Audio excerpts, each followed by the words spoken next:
নমস্কার বন্ধুরা, যারা তৃণমূল কংগ্রেসকে ভালোবাসেন এই ভিডিওটা তাদের জন্য নয়। আপনারা এই ভিডিওটা স্কিপ করে চলে যেতে পারেন। কারণ বন্ধুরা, মাননীয় মুখ্যমন্ত্রী নিজে বলছেন আপনারা যদি ওনার সাথে ভদ্রভাবে কথা বলেন, ভালোভাবে কথা বলেন, তাহলে মাননীয় মুখ্যমন্ত্রী আপনাদের বাড়ির মধ্যে বাসন মেজে দিয়ে চলে যাবে।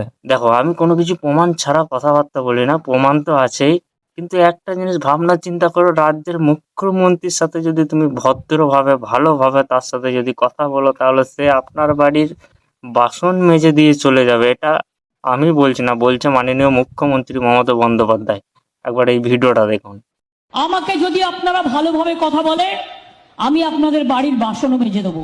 তার কারণ আমি বাসন মাজতে ভালোবাসি, রান্না করতে ভালোবাসি, আমি ধামসা বাজাতে ভালোবাসি, আমি মাদল বাজাতে ভালোবাসি, আমি হারমোনিয়াম বাজাতে ভালোবাসি, আমি ক্যাসিও বাজাতে ভালোবাসি, আমি বাঁশি বাজাতে ভালোবাসি, আমি আঁকতে ভালোবাসি, আমি লিখতে ভালোবাসি।